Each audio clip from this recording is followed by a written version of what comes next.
اردو زبان کی 5ویں کتاب میں نے پچھلی ویڈیو میں سبق نمبر 1 پڑھا چکا۔ انشاءاللہ آج کی ویڈیو میں سبق نمبر 2 پڑھیں گے۔ ویڈیو کو شروع کرنے سے پہلے اگر آپ چینل پر نئے ہیں تو چینل کو ضرور سبسکرائب کریں، شیئر کریں اور لائک کریں۔ تو چلیے شروع کرتے ہیں۔ بسم اللہ الرحمن الرحیم۔ وقت سرمایہ ہے۔ یہ وہ سرمایہ ہے جو ہر شخص کو قدرت کی طرف سے عطا ہوا ہے۔ جو لوگ اس سرمایہ کو معقول طور سے کام میں لاتے ہیں وہی عیش جسمانی اور مسرت روحانی حاصل کرتے ہیں۔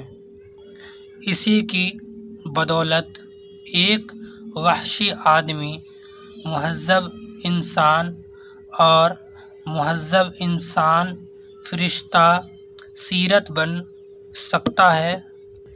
اسی کی برکت سے جاہل عالم، مفلس تونگر اور نادان تجربہ کار ہو سکتا ہے۔ اطمینان، خوشی اور آرام انسان کو ہرگز میسر نہیں ہوتا جب تک وہ مناسب طریقے سے صرف اوقات نہیں کرتا۔ وقت بے شک ایک دولت ہے۔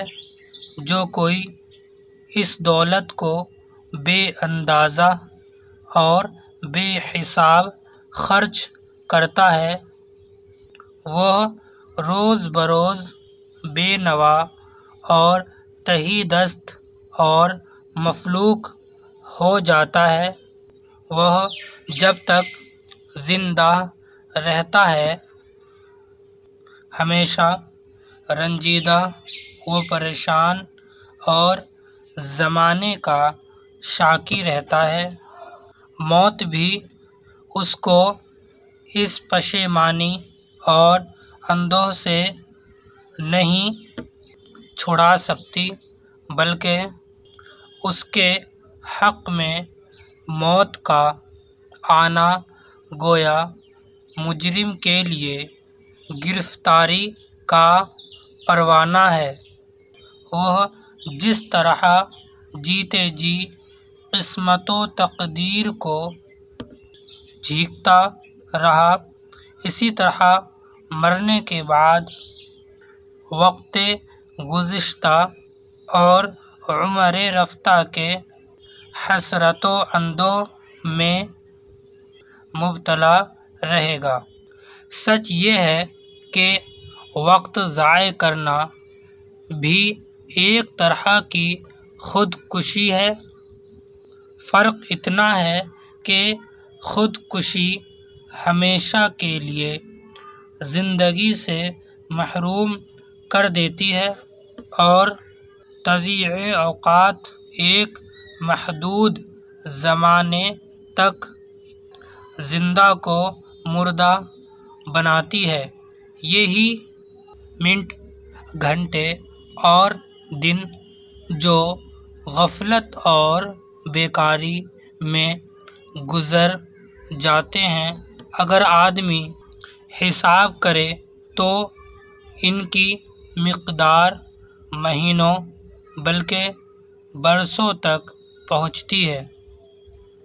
اگر اس سے کہا جاتا کہ تیری عمر سے 5 برس کم کر دیے گئے تو یقیناً اس کو سخت صدمہ ہوتا، لیکن وہ خود معطل بیٹھا ہوا اپنی عمر عزیز کو برباد کر رہا ہے۔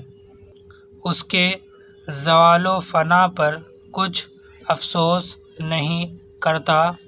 اگرچہ وقت کا بیکار کھونا عمر کا کم کرنا ہے مگر ایک یہی نقصان ہوتا تو چندہ غم نہ تھا، کیونکہ دنیا میں سب کو عمر طویل نصیب نہیں۔ ہوتی، لیکن بہت بڑا ضیاع و خسارہ جو بیکاری اور وقت ضائع کرنے سے ہوتا ہے وہ یہ ہے کہ بیکار آدمی کے خیالات ناپاک اور ذبح ہو جاتے ہیں۔ طمع، حرص، ظلم، حق تلفی، نافرمانی اکثر وہی اشخاص کرتے ہیں جو معطل اور بیکار رہتے ہیں۔ حقیقت یہ ہے کہ انسان کچھ نہ کچھ کرنے کے واسطے بنایا گیا ہے۔ جب اس کی طبیعت اور اس کا دل و دماغ نیک اور مفید کام میں مشغول نہیں ہوتا تو بالضرور اس کا میلان بدی اور معصیت کی طرف ہو جاتا ہے۔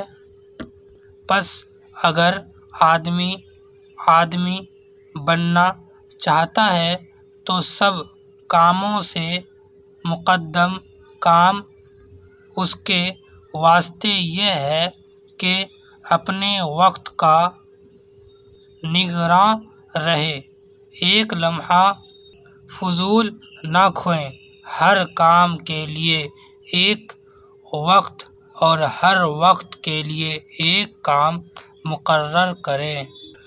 جو لوگ وقت کے پابند ہوتے ہیں وہ اپنے کام کو تندہی اور چستی سے کرتے ہیں، ان کو کام کے انجام دینے کا خیال لگا رہتا ہے، کسی دوسرے کے تقاضے اور تاکید کی ضرورت نہیں ہوتی، بلکہ خود ان کی طبیعت ان کو مجبور کرتی ہے کہ عین وقت پر اور مقررہ مہلت کے اندر کام سے فراغت حاصل کرو۔ یہ چستی ان کو خصلتوں، یہ دیکھو یہاں پر واو ہے نا یہاں پہ، تو اس کو پڑھیں گے خصلت و عادت، ٹھیک ہے، ایک لفظ سے پیچھے پڑھ رہا ہوں، خصلت و عادت بن جاتی ہے اور بغیر اس طریقہ کار گزاری کے ان کو چین ہی نہیں آتا۔ جب عین وقت پر کام کر لینے کی عادت پڑ جاتی ہے تو وقت میں بڑی وسعت و برکت معلوم ہوتی ہے اور ایک کام کے انصرام کے بعد دوسرے کام کے کرنے کی رغبت پیدا ہوتی ہے۔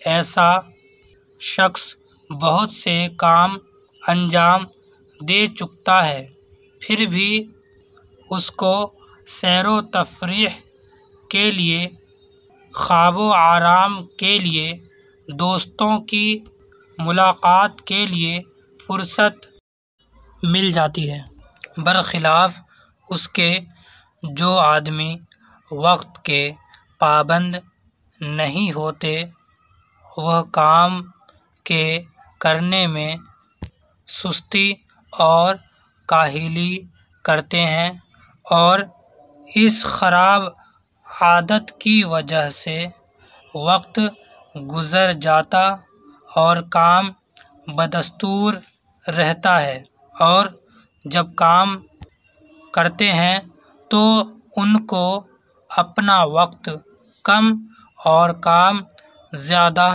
معلوم ہوتا ہے، اس لیے وہ اکثر تنگی وقت سے نالاں رہتے اور عدیم الفرصتی کا گلہ کرتے ہیں۔ اصل یہ ہے کہ خود اپنے ہاتھ سے اپنے وقت کو قطع و برید کر کے تنگ بنا لیتے ہیں۔ مشغلہ اور محنت میں خدا نے ایک یہ بھی برکت رکھی ہے کہ شاغل اور محنتی آدمی کے خیالات میں ہمیشہ نکوئی اور صلاحیت بڑھتی جاتی ہے۔ وہ قانع، سخی، منصف، دیانتدار، شکر گزار اور باادب ہوتا ہے۔ وہ اپنے اوقات کو بھی عزیز رکھتا ہے اور دوسروں کے اوقات میں خلل انداز نہیں ہوتا ہے۔ اگر وہ کسی سے وقت معین کا وعدہ کر لیتا ہے تو اس وعدے کو بھی وفا کرتا ہے۔ وہ دوسروں کو انتظار کی تکلیف میں تا بمقدور نہیں ڈالتا۔ اب بیکاروں اور کاہلوں کے حالات پر غور کرو تو معاملہ بالعکس نظر آتا ہے۔ نہ وہ اپنے وقت کی قدر کرتے ہیں نہ دوسروں کے وقت کی۔ ان کے نزدیک وقت پر کام کرنا یا وعدہ وفا کرنا کوئی چیز نہیں۔ وہ ریل پر سفر کرتے ہیں تو ایسے وقت اسٹیشن پر پہنچتے ہیں جبکہ روانگی کی سیٹی ہو چکتی ہے۔ اگر ریلوے کے قواعد میں ان لوگوں کی رعایت بھی کی جاتی جو وقت کے پابند نہیں ہیں تو یہی ریل گاڑی جو گھنٹے میں 30-40 میل طے کرتی ہے چھکڑے سے بدتر ہو جاتی۔ میں نے معتبر ذریعے سے سنا ہے کہ ایک ہمارے ہندوستانی امیر زادے کو ریل کی سواری محض اس وجہ سے ناپسند تھی کہ اس میں وقت کی پابندی بہت ہے۔ اب یہ معنی پڑھیں گے نیچے۔ مہذب، مہذب کا مطلب ہے تہذیب والا، ٹھیک ہے، تہذیب والا۔ شاکی کا مطلب ہے شکایت کرنے والا۔ خسارہ، خسارہ کا مطلب ہے نقصان۔ معصیت، معصیت کا مطلب ہے گناہ۔ وسعت کا مطلب ہے گنجائش۔ سیرت، سیرت کا مطلب ہے عادت۔ تضییع کا مطلب ہے ضائع کرنا۔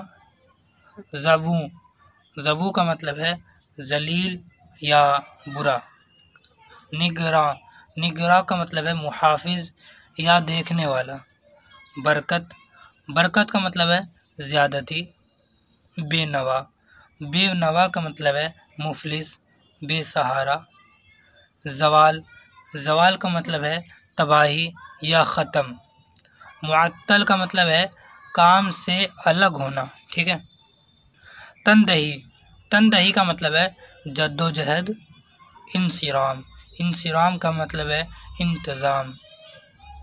مفلوک، مفلوک کا مطلب ہے جیسے پریشان حال، مفلس یا غریبی کا شکار، یا آسان لفظوں میں سمجھا جائے تباہ ہو چکا آدمی، ٹھیک ہے۔ ضیاع کا مطلب ہے نقصان۔ میلان، میلان کا مطلب ہے توجہ۔ تقاضا، تقاضا کا مطلب ہے تاکید۔ تفریح، تفریح کا مطلب ہے سیر، یا آسان لفظوں میں واک کرنا، پھرنا، گھومنا، ٹہلنا، ٹھیک ہے۔ عدیم الفرصتی، عدیم الفرصتی کا مطلب ہے جس کے بعد فرصت نہ ہو، یعنی فرصت نہ ہونا، یا آسان لفظوں میں سمجھو جس کے پاس سمے نہ ہو۔ نہایت مصروف و مشغول شخص، ٹھیک ہے۔ مشغلہ، مشغلہ کا مطلب ہے کام، پیشہ یا کاروبار، ٹھیک ہے۔ صلاحیت کا مطلب ہے قابلیت، ٹھیک ہے، قابلیت۔ بالعکس، بالعکس کا مطلب ہے برخلاف یا الٹا، ہندی میں اگر سمجھو تو ورودھ، ٹھیک ہے۔ معتبر، معتبر کا مطلب ہے اعتبار کیا ہوا، یا سچے لفظوں میں، آسان لفظوں میں سچا، بھروسے مند، وشواس کے لائق، ٹھیک ہے۔ اعتبار کرنا، اعتبار کیا ہوا۔ آپ یہاں تک یاد کر لیں گے، انشاءاللہ اگلی ویڈیو میں سبق نمبر 3 پڑھائیں گے، ٹھیک ہے۔